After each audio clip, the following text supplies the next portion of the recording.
Well, the toughest part about that event for me was that I felt like I kept making a comeback and showed a lot of heart in that I'd get kicked down and I'd make the comeback again, just like, you know, Rocky getting punched in the head 100 million times, getting knocked down and always getting back up. And I felt like, you know, okay, this is the time, and now I'm gonna lock it up. And then I ended up losing, and it was the timing couldn't be worse. I just finished a 17-hour final table, went straight to my hotel room really quickly, packed my bags, went to the set because I had to shoot commercials for Poker Stars all day and on no sleep, and then straight from there on an airplane to Los Angeles to shoot the $1 Million Challenge. So I didn't have a lot of time to really soak it in. It was just busy, busy, busy. I know you said at the time the best player at the table was Praz Bansi, and we tipped him for big things in the magazine, and he won a bracelet. You know, he doesn't play a lot of tournaments live, and he's just come over here and won a bracelet.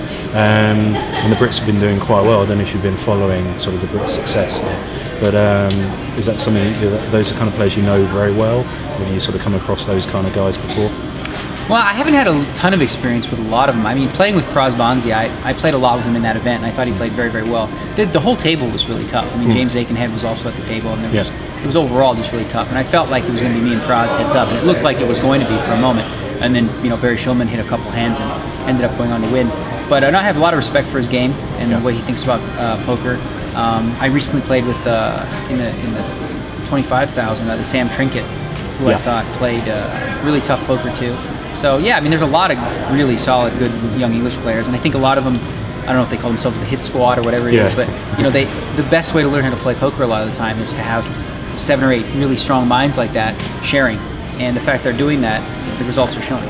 Yeah, and WSOP, obviously, you know, it's good for London, it's good for England. Do you feel that WSOP should be in Europe, shouldn't be in Europe, and if it is going to travel the world, should be sort of elsewhere, you know, doing tours of, like, you know, I don't know, WSOP South America, that kind of thing? Yeah, well, one of the things I think we should be careful of is the World Series of Poker, first and foremost, is a place where everyone shows up. You know, we have tours where you have some of the guys show up, but the World Series of Poker is one spot where everyone comes. Yeah. And I think you can get all the top players to Vegas, obviously, and you can maybe get them to London once a year, but I think it's a mistake to go further than that, because if you start having 4 to 5 different spots, not everyone's going to travel to all of them, and then you're going to like weaken the brand of the World Series of Poker. So the World Series of Poker in Europe does work. It's in London.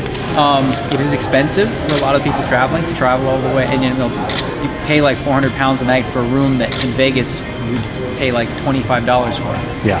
Really, it's not, they're not comparable. So a lot of guys feel like they get the short end of the stick in terms of value.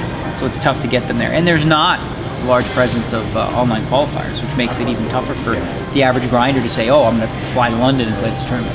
Does that make the prestige better then, because it's the toughest of the tough? Yeah. I don't know if it necessarily makes the prestige better, but I definitely think that the required skill set you need to win that event is different than what it would be in the main event. Because in the main event you've got a bunch of amateurs, you know, and you basically don't have to bluff them much. You just have to wait for them to make mistakes. Whereas in Europe, you know, you're playing against all mostly professional poker players, and you can't just play ABC poker because you're not going to win. You know, you need to be able to make some moves and play a high-level game. And I enjoy that. I like when I have to use my high-end game, because I don't have to a lot of the time. Yeah. Okay.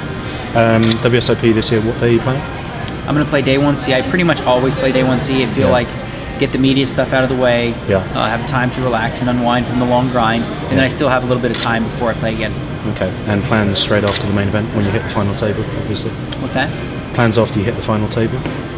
Well, plans after I hit the final table, I've got a lot of other work to do. We have some shows to shoot.